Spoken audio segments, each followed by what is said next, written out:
Students, तो आज जो हम टॉपिक डिस्कस करने जा रहे हैं उसका नाम प्रॉपर ट्रांजिस्टर बायसिंग से रिलेटेड है। आज वाले आर्टिकल में हम लोग देखेंगे कि ट्रांजिस्टर को बायस कैसे किया जा सकता है। बायस टर्म मैंने लास्ट टाइम भी आप लोगों को बताई थी कि बायसिंग से क्या मुराद है। मैंने कहा था कि एक टर्मिनल वोल्टेज सोर्स देके अपने सर्किट में से करंट ड्राइव करना बायसिंग कहलाता है।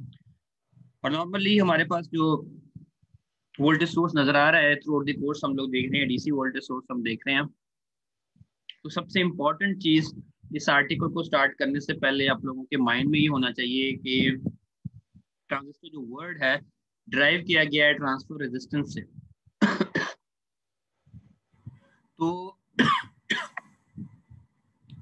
अब ये किस किस्म का इलेक्ट्रॉनिक कंपोनेंट है जो इनपुट से आउटपुट साइड पर क्या शिफ्ट करता है, ट्रांसफर को शिफ्ट करता है। किस तरह ट्रांसफर करता है? In form of low transfer to high transfer. और लास्ट टाइम हम लोगों ने ये भी बात डिस्कस की थी कि ट्रांजिस्टर की जो इनपुट इम्पिडेंस होती है, कलेक्टिव रेजिस्टेंस होती है इनपुट साइड की, वो लो होती है और ट्रांजिस्टर की जो आउटपुट इम्पिडेंस होती है वो हाई होती है। इसकी रीजन क्या है? इसकी रीजन सबसे बड़ी ये है कि हमने इसकी डेफिनेशन को जस्टिफाई करना है और अकॉर्डिंग टू डेफिनेशन की ये ट्रांसफर करता है रेजिस्टेंस को। तो ट्रांजिस्टर की फर्स्ट साइड जो है उसको क्या होना चाहिए? It must be forward bias. Make sure the first side यानी emitter base side junction should be what? Forward bias होना चाहिए। और आउटपुट साइड यानी कलेक्टर और बेस जंक्शन साइड जो है वो रिवर्स बाइस होना चाहिए। लास्ट टाइम भी मैंने ये बात डिस्कस की थी कि एक ट्रांजिस्टर को बतौर एम्पलीफायर इस्तेमाल करने के लिए नॉर्मल कंडीशन में सबसे इंपॉर्टेंट पैरामीटर क्या है कि इसकी एमीटर और बेस यानी इनपुट साइड जो है वो फॉरवर्ड बाइस हो, कलेक्टर और बेस साइड जो है वो रिवर्स बाइस हो। अगर ये बात ट्रू होती है तो हम ये कहते हैं कि ट्रांजिस्टर बेसिकली ट्रांसफर कर रहा है रेजिस्टेंस को। अगर ये बात ट्रू होती है तो हम ये बात कहते हैं कि ट्रांजिस्टर जो है वो एक्ट करेगा बतौर एम्पलीफायर। और लास्ट टाइम भी हम लोगों ने ये बात डिस्कस की थी कि ये वोल्टेज करंट और पावर को एम्पलीफाई करने के लिए इस्तेमाल होता है, लेकिन सबसे ज्यादा इसका इस्तेमाल जो है वो क्या है कि बतौर इसको इस्तेमाल किया जाता है वोल्टेज एम्पलीफायर के तौर पर। वोल्टेज एम्पलीफायर के तौर पर क्यों इस्तेमाल किया जाता है? क्योंकि इनके वोल्टेज गेन बहुत ज्यादा होते हैं और इसीलिए हम लोगों ने लास्ट टाइम एम्पलीफिकेशन की डेफिनेशन भी कही थी कि लो इनपुट सिग्नल को हाई आउटपुट सिग्नल पे शिफ्ट करने का प्रोसेस जो है वो एम्पलीफिकेशन है। Voice amplification, speech amplification, analog signal की एम्पलीफिकेशन जो भी है ट्रांजिस्टर उसके अंदर इसकी बहुत बड़ी एप्लीकेशन है।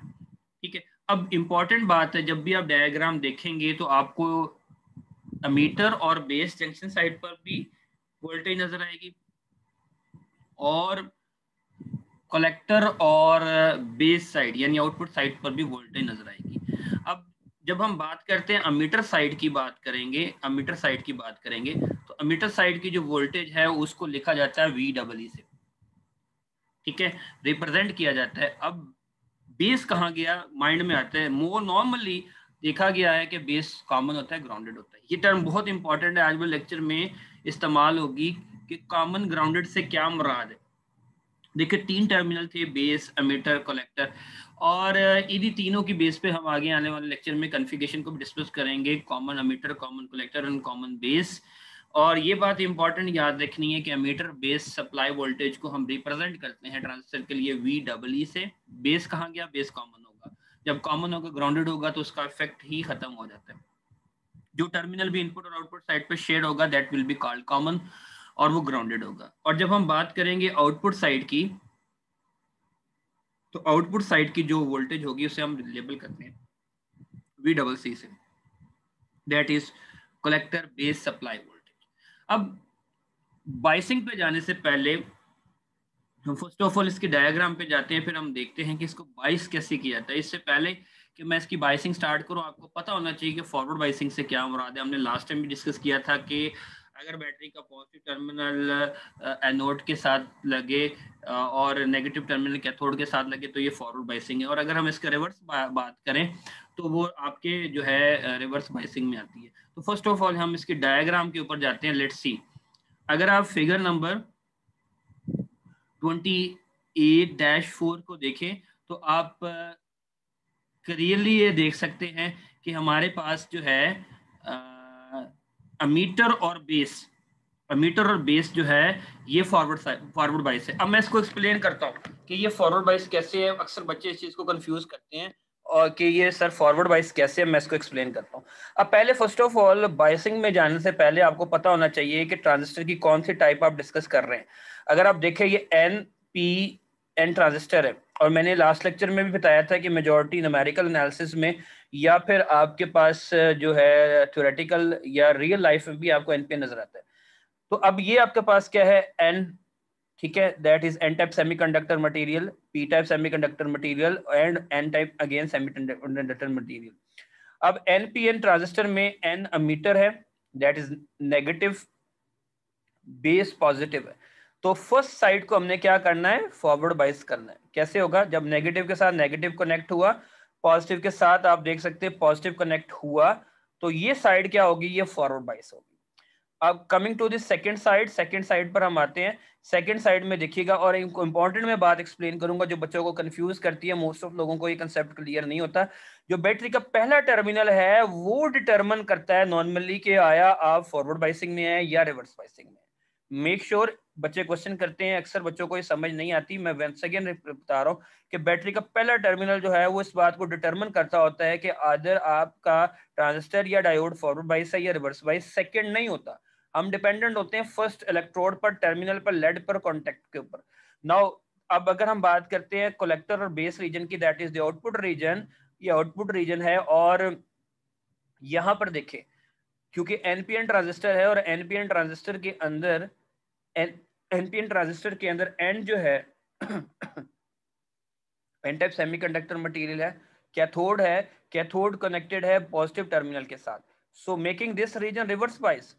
अब ये बात वंस अगेन देख लें कि अगर बच्चा कहता है कि जी ये हमने कनेक्ट किया हुआ है पी के साथ, अगर देखें यहां से भी अगर आप देखें तो ये पी जो है कनेक्टेड है नेगेटिव के साथ। बट वंस अगेन मैं ये बात कह रहा हूं कि हम पहला जो टर्मिनल होता है उसको देख के ये डिटरमिन करते हैं कि आया हमारे पास जो है वो फॉरवर्ड बाइस होगा या फिर रिवर्स बाइस होगा। मेक श्योर अब यहाँ पे एक और इंपॉर्टेंट चीज जो इस डायग्राम में है, जो सेकंड रीजन है फर्स्ट रीजन से कंपैरेटिवली बड़ा है, उसकी वजह क्या है, उसकी वजह ये है कि हम लोग लास्ट टाइम भी डिस्कस कर चुके हैं, कलेक्टर साइड जो होती है वो सबसे लार्जेस्ट रीजन होता है अमीटर और बेस के मुकाबले में। So remember this side is now forward बाइस and this side is now reverse bias. इस साइड इनपुट साइड की जो इम्पिडेंस होगी वो लो होगी और आउटपुट साइड की जो इम्पिडेंस है वो हाई होगी। हाई क्यों होगी, क्योंकि सेकंड साइड जो है वो आपकी क्या है, रिवर्स बाइस्ड है।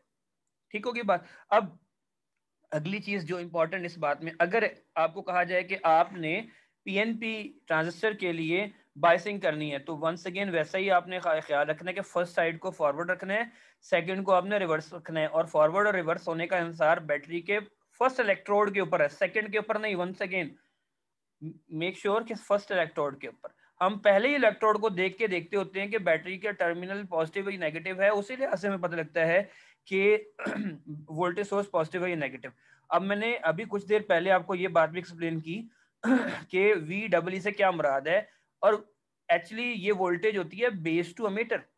लेकिन बेस देखें इस साइड पर आपके क्या है, कॉमन है, और हम देखेंगे आगे आने वाले लेक्चर में कॉमन का मतलब क्या है, ग्राउंडेड है। वो टर्मिनल जो इनपुट और आउटपुट साइड पर शेयर हो, वो टर्मिनल जो इनपुट और आउटपुट साइड पर शेयर हो, उसे हम कॉमन का नाम देते हैं। तो बेस कॉमन है, ग्राउंडेड है, उसका मतलब क्या है कि इसका इफेक्ट नहीं होगा। इफेक्ट किसका होगा, ओनली एमिटर साइड का।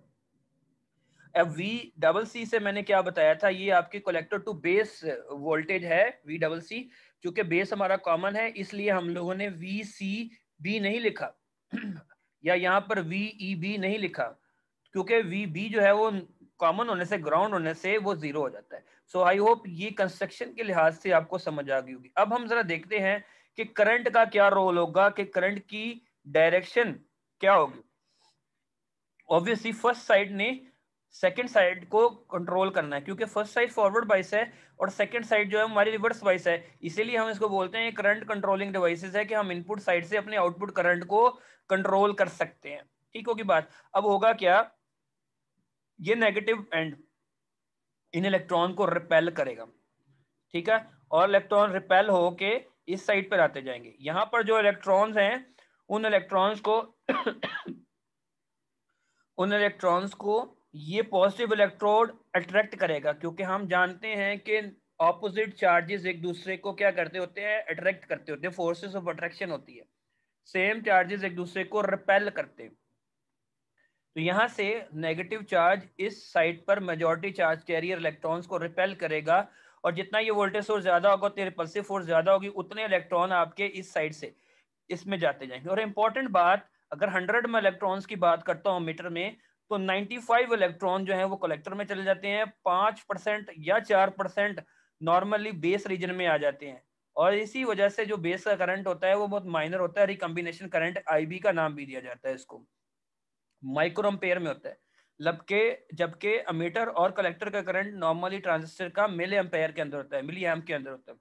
अब क्या होगा, जब यहाँ पर आते जाएंगे इलेक्ट्रॉन्स को ये पॉजिटिव इलेक्ट्रोड अट्रैक्ट करेगा। अब देखिए आपके सामने एक सर्कुलेशन स्टार्ट हो गई करंट की। देखिए क्या है, नेगेटिव से पॉजिटिव एंड, और हम लोग जानते हैं कि करंट की डायरेक्शन क्या होती है रियलिटी के अंदर, नेगेटिव से पॉजिटिव ही होती है। तो यहां से अब देखिए नेगेटिव से ऐसे पॉजिटिव साइड पर आप जाते जा रहे हैं। अब ये जो आई ई है that is the emitter current, it is the input current. IC is now what it is, collector current is output current. IB is what it is, a recombination current that due to minority charge carrier, जो आपके यहाँ से electron इस side पे जाएंगे वो बहुत कम तादाद में इसमें मर्ज होंगे, क्योंकि उनकी फोर्स ज्यादा होगी तो वो ज्यादा पास आउट हो जाएंगे। इसलिए आपको इस साइड पर emitter current input, base current recombination current, collector output current नजर आ रहा है। अब अगली बात जो हम लोग करेंगे, हम लोग बात करेंगे इनकी इक्वेशंस के ऊपर। अब देखिए बड़ी कॉमन सी बात है, सर्किट में एंटर होने वाला करंट कौन सा है, आई ई, लीव होने वाला करंट कौन सा है, आई बी एंड आई सी। तो इक्वेशन इससे करंट की क्या बन सकती है, look at here, entering current is equal to leaving current, और हम लोग पहले ही के सीएल को डिस्कस कर चुके हैं। I is your entering current, I B is leaving and I C is also leaving, तो entering should be equal to what, leaving current. अब यहां से आई ई क्या होगा, दो करंट का सम होगा, और मैं यहां से प्रूव कर दूंगा कि why high concentration of electron emitter में क्यों होती है। इस मैथमेटिकल इक्वेशन को देखें तो आई ई सम है दो करंट्स का, आई बी और आई सी। तो बड़ा कॉमनली क्लियरली मैथमेटिकल इक्वेशन से हमें पता लगता है कि दो करंट का जब सम होगा, सम होने के बाद आई ई में होगा, तो ऑब्वियसली हाई कंसेंट्रेशन इलेक्ट्रॉन या करंट की मेजॉरिटी कहां पे ज्यादा होगी, एमीटर साइड पर। अब इसी इक्वेशन से अगर हमने कलेक्टर करंट निकालना है तो हम क्या करेंगे, इस इक्वेशन से आई बी को साइड पर ले जाएंगे, डिफरेंशिएट कर सकते हैं। अब इंटरेस्टिंग बात यहां से मैं मैथमेटिकली आपको एक्सप्रेस करने की कोशिश करता हूं कि आई सी क्या होगा, आई सी आई ई और आई बी का डिफरेंस है। आई बी बहुत लार्ज करंट है, आई बी बहुत स्मॉल करंट है, माइक्रो में है। तो जब बहुत लार्ज में से बहुत माइनर निकालते हैं तो इतना इफेक्ट नहीं होता, और यही वजह है कि इलेक्ट्रॉनिक्स में जब हम आई ई और आई सी को रिलेट करते हैं मैथमेटिकल इक्वेशंस में, अक्सर जगह पर हम कहते हैं कि आई ई नॉर्मली बराबर है आई सी के। और अगर आपने आई बी निकालना है तो यहां से मैं ये प्रूफ बात करता हूं मैथ इक्वेशन से कि रिकॉम्बिनेशन करंट या आई बी कम क्यों होता है। Look at here, I E सबसे higher, I C little bit close to I B, यानी अगर मैं बात करता हूं आई ई 20 है, आई सी 19 है, तो आई बी क्या होगा, 1 ampere. So that's why you can see it is higher current, lower current and extremely lower current. Now हम इसी चीज को जरा देखते हैं इक्वेशन से, मैथमेटिकल इक्वेशन से देखते हैं। अब देखिएगा न्यूमेरिकल के अंदर एग्जांपल 28-1 में हमें बेस करंट दिया है। Look at here, base current कितना है, 20 मिली एम्पेयर। कलेक्टर करंट हमें दिया गया है 4.98 ampere. So there is a big difference between ampere and milli ampere. तो आप देख सकते हैं it is a smaller current as compared to this one. We need to compute what, हमें क्या कैलकुलेट करना है, हमें आई करना है। कौन सी इक्वेशन हम इस्तेमाल करेंगे, I is equal to what, sum of I B and I C, 20 milli ampere plus 4.9 that is equal to what, 5 ampere. And it is very interesting thing कि आई ई 5 अम्पेयर है, आई सी 4.98 है, और मैं जो बात एक्सप्लेन कर रहा हूँ यही कर रहा हूँ कि they are close to each other. अगर हम इसको राउंड ऑफ करें मैथ से प्रिसीजन एक्यूरेसी के लिए तो ये तकरीबन 5 ही है, नियर अबाउट है। तो ये इतना फर्क नहीं है कि हम ये कहें कि मीटर करंट बहुत ज्यादा होता है कलेक्टर से, नो, तकरीबन 19-20 का फर्क आप देख सकते हैं। आने वाले न्यूमेरिकल्स में हम ये चीज को भी देखेंगे। इसी तरह अगली एग्जांपल देखें। अगली एग्जांपल में क्या है कि 28-2 में हमें आई करंट दे दिया गया, that is what 100 milliampere, I B current is what 1.96 milliampere. Again once again ये वैल्यू बहुत माइनर है। और कलेक्टर करंट देखिए हमारे पास क्या हमने कंप्यूट करना है, तो हम क्या करेंगे, आईसी कैसे कंप्यूट करेंगे, हम टोटल करंट आईई जो गिवन है उसमें से आईबी को निकाल देंगे। 100 मिली एम्पेयर माइनस 1.96, तो रिमेनिंग हमारे पास कितना बनता है 98.04। अगर 98.04 देखिए it is close to 100 milliampere. और जो बार बार मैं बात कर रहा हूँ, इंपॉर्टेंट बात डिस्कस कर रहा हूँ कि they are close to each other, but reality में बराबर नहीं होते, फर्क होता है। लाइक देख सकते हैं कि आपने प्रीवियस वाले लेक्चर न्यूमेरिकल में भी देखा कि that was 4.98 and this current was 5 ampere, so there was little bit difference and you can see over here। इसी तरह अगले न्यूमेरिकल में आप आई बी कंप्यूट कर सकते हैं। आई ई आपके पास गिवन है दैट इज 50 मिली एम्पेयर, आई सी क्या है 49, तो बड़ी कॉमनली बात है कि आई बी करंट क्या होगा, that will be 1 milli ampere. तीनों करंट का कंपैरिजन करें 50 milli ampere, 49 milli ampere and 1 milli ampere, तो क्लियर कट नजर आता है कि आई बी करंट बहुत कम होता है। क्यों कम होता है, कोई रट्टा नहीं है, याद रखना है। बच्चे रट्टे लगाते हैं, रट्टा नहीं लगाना आपने।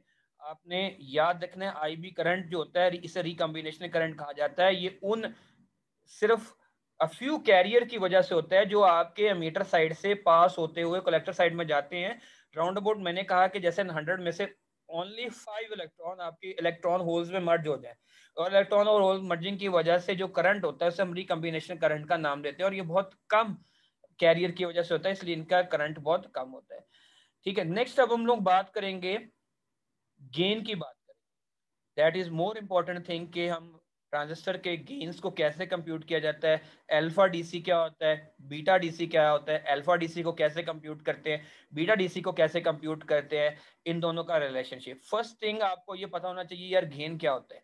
गेन एक रेशो होती है किन दो चीजों की, आउटपुट और इनपुट की। मैथ के अंदर अगर आप लोग देखें, आप लोगों को पता होगा कि गेन को हम कैसे कंप्यूट करते हैं, कि गेन हमारे पास क्या होता है, आउटपुट और इनपुट की अगर हम रेशियो ले लें तो हमारे पास गेन होता है। और एक इंपॉर्टेंट बात याद रखिएगा, गेन जो है उसका यूनिट नहीं होता। उसकी वजह क्या है, अगर आपको स्क्रीन पे ये नजर आ रहा हो, देखें ये इक्वेशन लिखी है, alpha DC is equal to what, the ratio of IC and IE, collector और मीटर की रेशियो।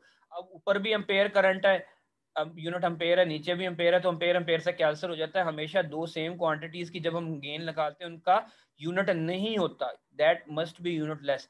अब डीसी से क्या मुराद है, ये अल्फा क्या है, अल्फा मैंने बता दिया, it is basically what current gain. ठीक है, इसे करंट गेन का नाम दिया जाता है। And gain is what, it is the ratio between collector to emitter current. Now अब ये चीज आपके माइंड में आती है यार बेस कहाँ गया। ख्याल रखिएगा अल्फा डीसी कब कंप्यूट किया जाता है, किस कॉन्फ़िगरेशन में कंप्यूट किया जाता है, जब आपके पास बेस टर्मिनल कॉमन हो, ग्राउंडेड हो। कॉमन होने से क्या मुराद है, that must be shared between input and output side. And if your base terminal will be common, the gain between output and input will be represented by alpha DC, and it is a ratio of output current to input current. Over here the output current is basically collector and input current is what, IE, not IB। okay, so next important चीज ये है कि most of time पे ये याद रखना है कि ये डीसी क्यों इस्तेमाल किया है। डीसी इसलिए इस्तेमाल किया क्योंकि हम वोल्टेज सोर्स जो ले रहे हैं बाइस करने के लिए, ऑपरेट करने के लिए, इसमें से करंट ड्राइव करने के लिए, that is what DC voltage source, that's why we are writing DC. ये डीसी जो है ये डिप्टी कमिश्नर के नाम से नहीं है, इस बात का खास ख्याल रखिएगा। ये डीसी वोल्टेज सोर्स की टाइप की बेस के ऊपर है। और ये बात इंपॉर्टेंट है कि जो ट्रांजिस्टर के अल्फा यानी गेन्स होते हैं, नॉर्मली इनकी वैल्यू 0.9 तक होती है। ठीक है, कभी भी ये यूनिटी जो है ये नहीं हो सकते, ग्रेटर देन 1 नहीं हो सकते। उसकी वजह क्या है, बड़ी कॉमन बात है, आई बड़ी क्वांटिटी है, आईसी छोटी क्वांटिटी, अभी हमने बात की थी। अगर हम मैथ की रूल से भी देखें, छोटी क्वांटिटी को बड़ी क्वांटिटी से डिवाइड करें, कभी भी आंसर आपका 1 नहीं आ सकता। लाइक अगर मैं बात करता हूं 9 और 10 की बात करते हो, 10 एम्पेयर हमारा करंट अमीटर था, 9 हमारा कलेक्टर था, क्योंकि अमीटर और कलेक्टर क्लोज टू क्लोज है, तो 9 को 10 से डिवाइड करें, कभी भी आंसर आपका यूनिटी या यूनिटी से ग्रेटर नहीं आएगा। तो रिमेंबर दैट जो ट्रांजिस्टर के अल्फा डीसीज होते हैं उनका गेन हमेशा 0.99 तक रहता है, 0.996 होगा, 5 हो सकता है, 4 हो सकता है, 3 हो सकता है, 2 हो सकता है, 1, but it can never be greater than 1। It should make sure, ठीक है, ये कभी भी आपके जो है 1 नहीं होगा बल्कि क्लोज टू 1 होगा। ठीक होगी बात। अब जरा देखिएगा, इसको हम न्यूमेरिकली भी देखते हैं।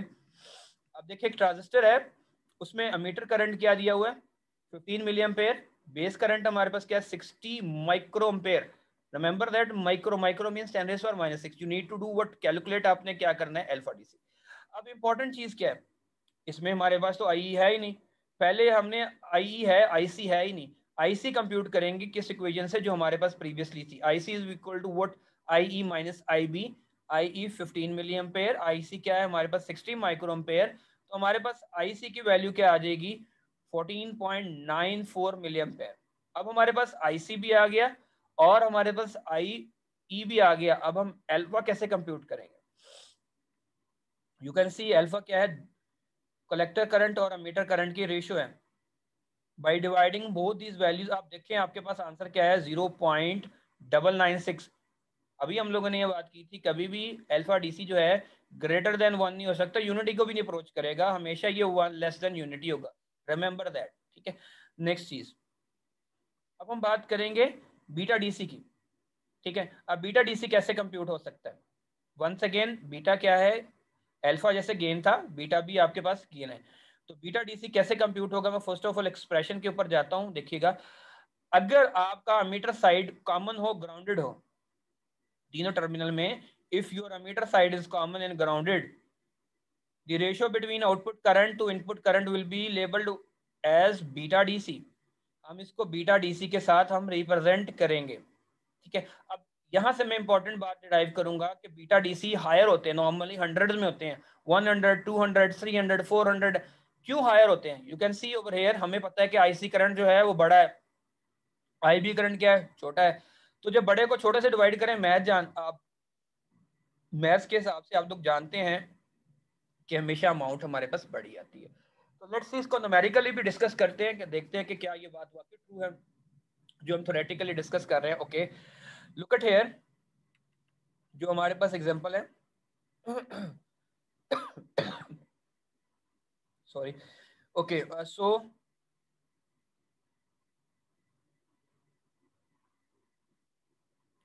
आईसी हमारे पास क्या है, that is what 10 milli ampere, IB is equal to what, IB हमारे पास क्या है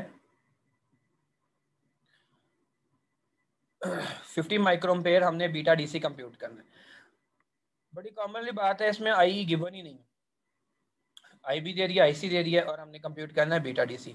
तो जब रेशियो लेंगे आईसी और आईबी की, अभी हमने बात डिस्कस की थी, जब हायर वैल्यू को लोअर से डिवाइड करते हैं तो हमेशा रिजल्ट हायर आता है।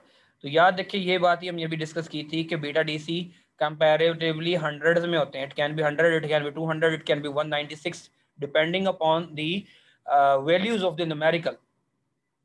तो हमने यहाँ पर डिस्कस कर लिया कि why alpha DC is lowered, why beta DC is higher, what is alpha DC, what is beta DC, ये बात हम डिस्कस कर चुके हैं। अब अगली चीज क्या है, अगर आपको क्वेश्चन में अल्फा दे दिया जाए तो बीटा कंप्यूट कैसे करना है, बीटा दे दिया जाए तो अल्फा कंप्यूट कैसे करना है। Now we are going to discuss the relationship between alpha and beta. What are alpha and beta, alpha and betas are basically the current gains depending upon the configuration. If you have common base, then we will say alpha DC. If you have common emitter, then we will say what is that beta DC. What do you mean by common? Common means a terminal that is shared between input and output side, a terminal who is commonly grounded. ठीक है, okay. Next चीज जो हम discuss करने जा रहे हैं, we are going to discuss what we are going to discuss the relationship between beta DC and alpha DC. हम अल्फा और बीटा के दरमियान रिलेशनशिप को एक्सप्रेस करेंगे। अब दो इक्वेशन आपको नजर आ रही होंगी, कहाँ से आई, कैसे ड्राइव हुई, ये हमारा मकसद नहीं है, हमें इसको इस्तेमाल करना है। अगर आपके पास क्वेश्चन के अंदर बीटा दे दिया जाए, बीटास दे दिए जाए, तो आपने अल्फा कैसे कंप्यूट करना है, beta DC divided by 1 plus beta DC. और अगर आपको क्वेश्चन के अंदर